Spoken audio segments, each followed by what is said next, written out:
Olá a todos, chamo a todos bem-vindos a este nosso devocional de quinta-feira e como nós sempre fazemos, estamos sempre mesclando, uma semana nos concentramos mais na oração e leitura da palavra e na outra semana nós estudamos temas doutrinários da fé cristã luterana, por isso chamamos este devocional de apologética luterana, ou seja, uma defesa da fé luterana.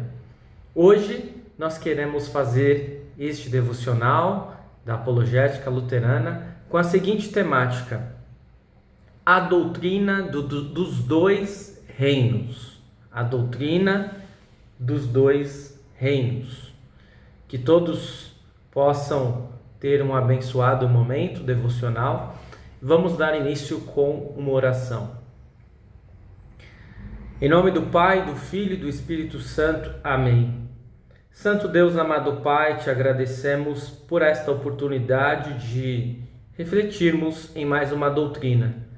Seguramente que a nossa intenção não é simplesmente defender o luteranismo ou a Igreja Luterana, mas observarmos à luz da palavra qual é, de fato, a doutrina que nós devemos seguir. Por isso nós queremos refletir com o teu auxílio. Envia o teu Santo Espírito para nos dar entendimento e compreensão de tudo aquilo que nós estudarmos, e que tudo seja feito para a tua honra e para a tua glória. É o que pedimos e agradecemos em nome de Jesus. Amém. Muito bem, doutrina dos dois reinos. O que é isso? Sobre o que nós iremos refletir hoje? Eu inicio esta nossa reflexão com a seguinte pergunta a você: como você acha que deve ser o relacionamento entre a igreja e o mundo? Como você acha que deve ser o relacionamento entre o cristão e a cultura dominante do mundo? Já parou para pensar nessas questões? Será que a igreja deve se retirar do mundo? Ou será que a igreja deve aceitar o mundo do jeito que ele é, sem querer fazer qualquer modificação? Será que o cristão vai fugir do mundo, vai se recolher num mosteiro ou vai ir para um deserto e vai se afastar das pessoas do mundo para uma ilha deserta? Ou será que o cristão deve estar junto com o mundo e não se diferenciar em nada do mundo? Seguramente que é uma questão difícil de nós tratarmos, porque se nós pararmos para pensar, haverá vantagens e haverá desvantagens da igreja estar ou no mundo ou fora do mundo. Mas seguramente que esta pergunta já foi muitas vezes respondida de diferentes formas. E é isso que nós queremos enfocar neste vídeo, neste devocional. Antes de falarmos sobre como essa pergunta foi respondida ao longo da história, por diferentes teologias e posicionamentos, é interessante observarmos que sim, a igreja ou as religiões, melhor dizendo, todas elas têm uma função social. Todas elas reúnem pessoas e muitas vezes elas reúnem pessoas de uma mesma etnia, de uma mesma localidade, de um mesmo país, ou quando reúne diferentes países, ela quer convergir numa mesma espécie de comportamento, de estilo de vida. E eu vou dar alguns exemplos para você entender melhor o que eu estou falando. Se nós pensarmos no hinduísmo, que é a religião majoritária da Índia, em que há um politeísmo, há a crença em muitos deuses e há também um sistema de castas, o hinduísmo ele não está desconectado da cultura indiana. Pelo contrário, o hinduísmo dá as cartas da cultura indiana. Tanto é assim que não há como você estar na Índia e não perceber como funciona o sistema de castas. E o sistema de castas tem origem na religião hindu. Então perceba como o hinduísmo ele está completamente associado à sociedade, né, indiana. O islamismo já é uma religião que não está localizada apenas em um país. Está localizado em diversos países de diversos continentes do mundo e cresce muito, né? Agora, se nós pararmos para pensar, claro que haverá variações, países onde o islamismo ele será digamos, mais radical e outros não, mas as vestimentas normalmente serão as mesmas. Se você for em uma mesquita no Brasil, você verá as pessoas vestindo roupas semelhantes a uma mesquita lá da Arábia Saudita. A dieta que os muçulmanos vão seguir será uma dieta semelhante, pois haverá uma restrição sobre certos alimentos. Lá no mês de Ramadã, todos eles terão que seguir uma dieta rígida ao longo do dia. A lei, muitas vezes, do Alcorão estará interligada à lei estatal de diversos países, no que se convencionou chamar de Sharia, a lei da Sharia. E a língua, por mais que exista o Alcorão em português, se alguém quiser se tornar muçulmano no Brasil, fatalmente começará a estudar a língua árabe. E os muçulmanos, os islâmicos, eles vão compreender que a língua que Deus preferiu escrever o Alcorão é a língua que eles devem ler o Alcorão, que é a língua árabe. Então perceba como o islamismo ele está muito conectado também a essa função social. No judaísmo há também um fenômeno que nos chama a atenção.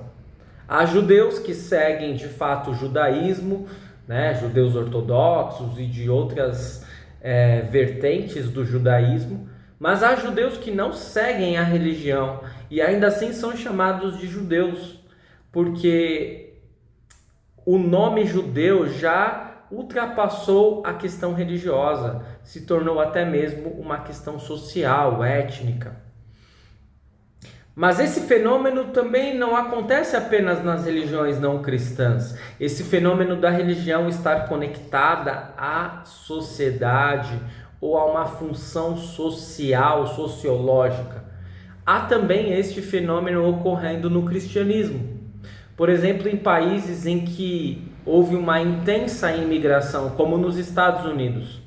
Há católicos nos Estados Unidos que normalmente estarão conectados a algumas comunidades de imigrantes. Por exemplo, os católicos poloneses ou os católicos irlandeses.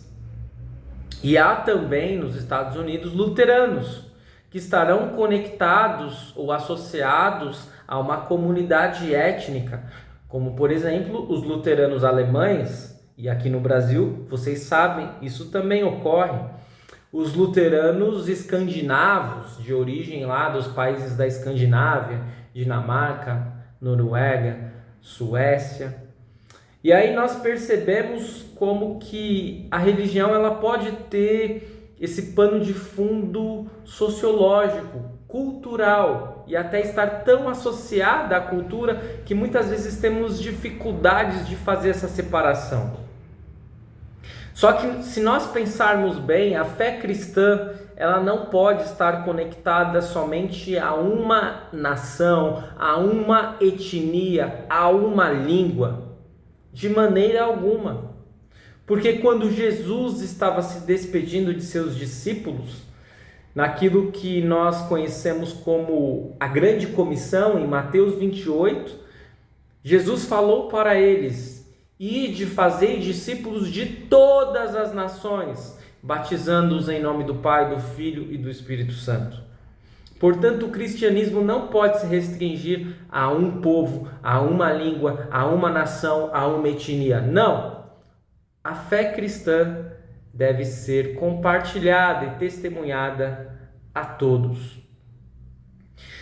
Mas se nós não podemos nos relacionar com a cultura de uma forma assim tão misturada ou conectada a um ponto em que nós sequer sabemos onde começa a religião, onde começa a cultura, de que maneira devemos compreender esse relacionamento entre mundo e igreja, entre cultura e cristão? Eu vou apresentar para vocês 3 perspectivas que eu coloco como 3 alternativas frustradas sobre como é possível se relacionar com o mundo, com a cultura. E depois eu trarei uma perspectiva que nós compreendemos como a mais correta. Lembrando que essa reflexão eu não tirei da minha mente, não tirei da minha cabeça, não é um texto que fui eu que escrevi, mas eu sempre recordo que nós estamos seguindo um livro, que é o livro Espiritualidade da Cruz.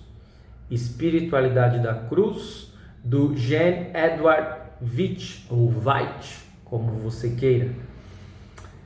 E esse livro ele é vendido pela editora Concórdia, então fica sempre a dica. É um livro muito bacana, curto, de apenas 120 e pouquinhas páginas, em que há o cerne, a essência do que é a fé cristã luterana. Voltando, alternativas frustradas de relacionamento entre mundo e igreja, entre cultura e cristão. A primeira delas, nós podemos chamar de perspectiva liberal. O que a perspectiva liberal ela prega?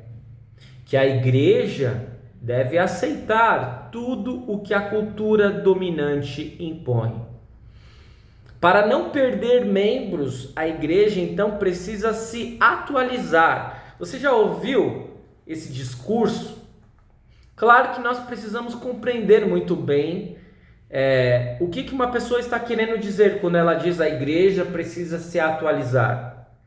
Em muitas questões em termos formais, a igreja precisa se atualizar. Por exemplo, agora eu estou gravando este vídeo, e ele depois será editado, ele depois será publicado em uma rede social, e você estará do outro lado aí, talvez na mesma cidade que eu, em São Paulo, talvez em outra cidade, talvez em outro país.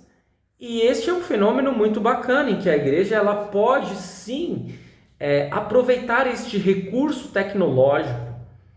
E nesse sentido a igreja pode sim se atualizar. Agora, em termos doutrinários, pode ser um grande risco a igreja se atualizar. Nós sabemos que desde o iluminismo há uma grande influência da ciência em nosso mundo. E claro, a ciência ela trouxe muitos benefícios e muito progresso para a nossa vida. Graças à ciência vivemos mais tempo, temos uma maior qualidade de vida. A ciência ela não é do diabo, a ciência é de Deus. Por outro lado, há muitas pessoas que no afã de agradarem ouvidos, fazem a seguinte prática. Elas pegam tudo aquilo que tem na Bíblia, que é um evento miraculoso, que não é repetido pela ciência, ou que não se pode repetir hoje, e excluem da Bíblia. Então, percebam, quantas narrativas teriam que ser excluídas da Bíblia, pois contém milagres que nós não conseguimos reproduzir hoje? E esse é um grande risco. Então, por exemplo, não seria possível crer na travessia do Mar Vermelho, não seria possível crer em milagres de cura que existem na Bíblia, não seria possível crer na ressurreição de Cristo, porque nós nunca vimos alguém ressuscitar como Jesus ressuscitou. Percebam o risco que existe se nós quisermos tirar tudo aquilo que a ciência não explica da Bíblia. Se nós quisermos seguir o que o mundo impõe em relação ao casamento e à ética sexual, onde nós iremos chegar? Muito provavelmente nós iremos contrapor o que a palavra diz. Por isso, o grande risco da perspectiva liberal é o descarte ou de partes da Bíblia ou de toda a Bíblia. E um grande risco também está na acomodação. Um cristão poderá pensar assim: por que eu vou levantar domingo de manhã para ir à igreja, se na igreja não há nada diferente do que há no mundo? Melhor ficar em casa. Portanto, a perspectiva liberal, ela não é uma perspectiva bíblica a respeito do relacionamento que a igreja deve ter com o mundo. Ela é simplesmente uma perspectiva humana de acomodação, de querer agradar. E esse pode ser um risco fatal. Uma segunda perspectiva de relacionamento igreja e mundo, igreja e Estado, cristão e cultura, denomina-se de ativismo.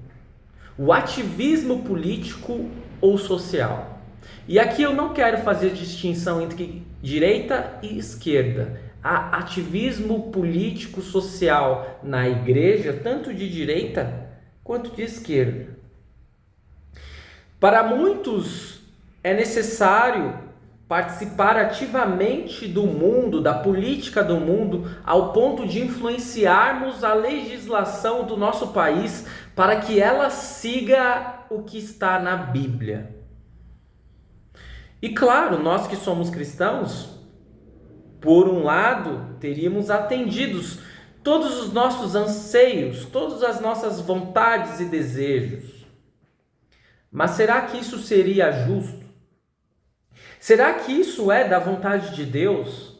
Pense bem, se Deus no início não impôs que Adão e Eva seguissem a sua vontade, mas permitiu até mesmo que eles desobedecessem, por que nós hoje, após a queda em pecado, iremos impor a vontade de Deus, até mesmo sobre aqueles que não querem segui-lo? E um outro problema, será que se todas as leis do nosso país fossem semelhantes às leis bíblicas, nós viveríamos em um céu na terra? Nós tornaríamos a terra o céu, o paraíso? Eu creio que não. Porque o problema não está na existência ou não de leis de acordo com a palavra de Deus, mas está no ser humano, no pecado humano. Já está provado que em países que têm leis mais rígidas, pode até existir um índice de crime menor, mas não quer dizer que vai deixar de existir crime, não é mesmo? Uma terceira alternativa para relacionamento entre a igreja e o mundo está na saída do mundo, no que nós conhecemos como o ascetismo. Então, muitos cristãos pensam que não podem fazer uso da TV, do rádio, da internet, que não podem assistir filmes, ouvir músicas. Devem sair totalmente do mundo.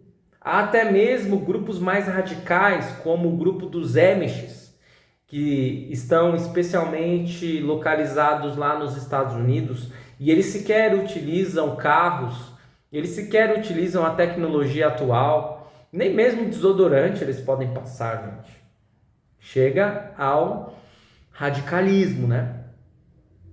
Claro, há vertentes e há vertentes desse ascetismo. Há igrejas no nosso país que não proíbem o uso da TV, mas precisa estar num canal evangélico. Que não proíbem assistir um filme, mas precisa ser um filme evangélico. Que não proíbem ouvir uma música, mas precisa ser uma música evangélica. O ponto é, será que a Bíblia prega que precisamos sair do mundo? Leia em sua casa depois com mais calma o texto de João 17. Em João 17 nós temos o conhecido texto da oração sacerdotal de Jesus. E na oração sacerdotal de Jesus, ele vai falar várias coisas que são preocupações dele para com os seus discípulos, para com a igreja. E quando Jesus vai falar a respeito do relacionamento dos seus discípulos com o mundo, ele vai dizer ao Pai: não os retire do mundo, cuide deles. Mas eu peço para que não os retire do mundo, mas que eles possam ir ao mundo para testemunhar a salvação. E aí eu trago uma frase que eu acho que talvez seja uma das frases aqui que eu li neste livro, Espiritualidade da Cruz, que faça mais sentido para mim quando o assunto é relacionamento com o mundo, relacionamento entre cristão e mundo, que diz assim: os cristãos não devem sair do mundo, devem estar no mundo, mas não ser do mundo.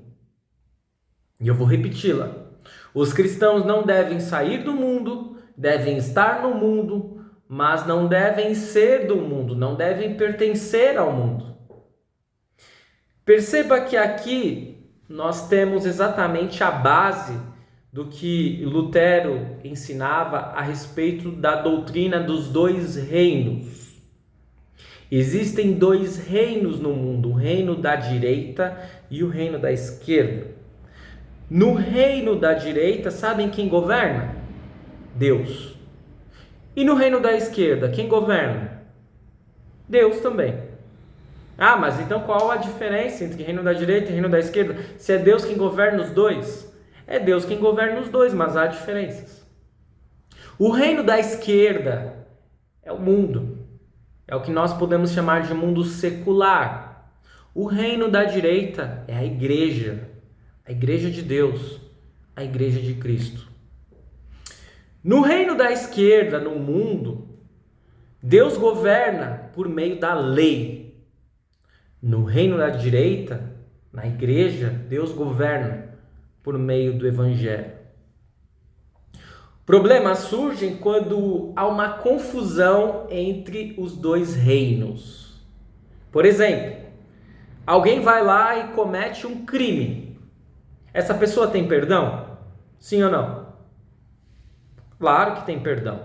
Diante de Deus, todos os pecados têm perdão, desde que a pessoa se arrependa, desde que ela confie em Jesus, certo? Agora, não é porque a pessoa foi perdoada por Deus que ela não vai arcar com as consequências do seu ato, do seu pecado, do seu crime. Então há pessoas que vão defender, não, tinha que soltar todos os criminosos e assim com o perdão que eles recebessem, eles iriam virar uma pessoa melhor. Mas nós sabemos que isso não é verdade. Há criminosos que de fato não vão largar o crime. E não é porque vão ser soltos que eles vão deixar de ser criminosos. Por isso que no reino do mundo, no reino da esquerda, é necessário que haja a lei para estabelecer a ordem. Mas no reino da direita, no reino de Deus, no reino da igreja, nós percebemos que há o evangelho, o perdão, que traz alívio, que traz consolo, que traz refrigério. Por último, como nós podemos participar destes dois reinos? O cristão é chamado para participar dos dois reinos, do reino da direita e do reino da esquerda. No reino da esquerda, não somente ele é chamado para seguir as leis estabelecidas no mundo, mas ele é chamado também para auxiliar Deus na providência dele, no controle que ele tem sobre o mundo, por meio da sua vocação. Por isso, se você é professor, se você é carpinteiro, se você é pedreiro, se você é juiz, se você é motorista, se você é advogado, se você é engenheiro, se você é dona de casa, esse é seu chamado. E não somente nas vocações profissionais, você também tem o chamado de ser pai, ser mãe, ser marido, ser mulher, ser filho, ser irmão. Em todos esses chamados, Deus quer que você atue como um cristão, como alguém que vai seguir a vontade dele ou procurar seguir, como alguém que vai procurar trabalhar em prol do benefício da sociedade. E assim você estará servindo a Deus no reino da esquerda. Enquanto que no reino da direita, que é a igreja, não é pelo cumprimento de algo, mas pelo evangelho. Testemunhando o evangelho ao mundo, você estará servindo também a Deus. Percebam como a doutrina dos dois reinos é uma doutrina muito interessante, importante, relevante, em um mundo que muitas vezes apela, em um mundo, aliás, em um conceito cristão de igreja muitas vezes equivocado, que se mistura com o mundo, que quer dominar o mundo, que quer assumir um ativismo ou que quer fugir do mundo. São todas respostas equivocadas, ou que quer aceitar o mundo do jeito que ele é. Nenhuma dessas formas é correta à luz da palavra. Mas nós devemos sempre compreender que o mundo ele é governado por Deus. Tanto o reino da direita quanto o reino da esquerda, mundo e igreja são governados por Deus, que governa o mundo pela lei e a igreja pelo evangelho. E nós somos chamados a participar deste serviço, destes dois reinos, atuando em nossas vocações, servindo a Deus, servindo ao mundo e atuando também no testemunho do evangelho que salva, que é Cristo Jesus, nosso Senhor e Salvador. Vamos falar com Deus em oração? Amado Pai Celestial, nós te agradecemos por este devocional, pela oportunidade de refletirmos sobre a doutrina dos dois reinos. Pedimos que o Senhor nos abençoe para cumprirmos com as nossas vocações diárias, não apenas em nosso trabalho, mas também em nossa família e em nossos relacionamentos. Que possamos seguir a Tua santa vontade e quando não conseguirmos, que possamos nos arrepender e pedir perdão. Auxilia-nos, Senhor, também a servir a Tua igreja ao reino da direita, levando a mensagem da salvação em Cristo Jesus para todos aqueles que tivermos contato. Cuida desta pessoa que assiste este vídeo em seu lar, da sua família, e que tenham um abençoado final de semana. Por tudo isso nós te pedimos e agradecemos em nome de Jesus. Amém. Muito bem, eu espero que este devocional, esta reflexão, tenha sido de grande proveito para a sua vida, que nós possamos atuar neste mundo, sabendo que não somos cidadãos dele. E eu finalizo com aquela frase que eu falei, que era a frase mais impactante deste capítulo do livro do Jean Edward Witt, que diz assim: os cristãos não devem sair do mundo, mas devem estar no mundo, mas não ser do mundo. Os cristãos não devem sair do mundo, devem estar no mundo, mas não ser do mundo. Que você possa estar no mundo, fazendo a diferença, levando Cristo para todos, cumprindo com o seu chamado, na certeza de que você não é cidadão deste mundo, mas é cidadão do reino. Que assim seja. Amém. Grande abraço. Fique com Deus. Até a nossa próxima reflexão.